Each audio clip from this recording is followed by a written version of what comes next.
नमस्कार, मैं हूँ शालिनी और आप देख रहे हैं बीबीएन भव्य भारत न्यूज।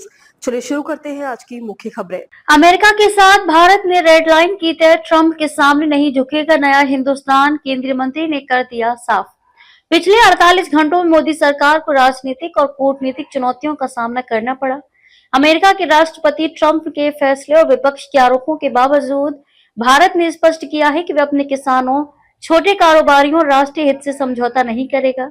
प्रधानमंत्री मोदी ने यह भी साफ किया कि किसी भी विदेशी नेता ने भारत के आंतरिक मामलों में हस्तक्षेप नहीं किया। पिछले 48 घंटों में मोदी सरकार के सामने कई बड़े राजनीतिक और कूटनीतिक मोर्चे सामने आए। अमेरिका के राष्ट्रपति डोनाल्ड ट्रंप ने अपने फैसले से भारत को घेरने की कोशिश की, जबकि विपक्ष इसे झुकने के तौर पर पेश किया। हालांकि भारत ने साफ कर दिया है कि वह न तो अपने किसानों, न छोटे कारोबारियों और न ही राष्ट्रीय हित से कोई समझौता करेगा। आपको बता दें, हाल ही में ट्रंप ने दावा किया था कि उन्होंने भारत और पाकिस्तान के बीच सीज फायर कराया था।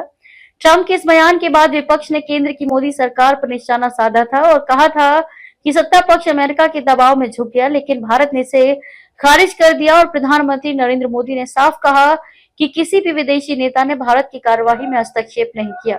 भारत के विदेश मंत्री एस जयशंकर ने भी कहा कि ऑपरेशन सिंदूर के दौरान ट्रंप और पीएम मोदी के बीच कोई बातचीत नहीं हुई थी।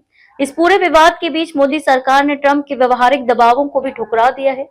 ट्रंप ने ट्रुथ सोशल पर कहा था कि कई देश अमेरिका को टैरिफ में छूट देकर अमेरिका को खुश कर रहे हैं, लेकिन भारत उन देशों में नहीं है। इसके जवाब में केंद्रीय मंत्री पीयूष गोयल ने कहा कि भारत अपने किसानों, डेयरी सेक्टर और छोटे कारोबारियों के हित से कोई समझौता नहीं करेगा। भारत ने बातचीत में अपनी रेड लाइन तय की थी और उसी पर अड़िग है।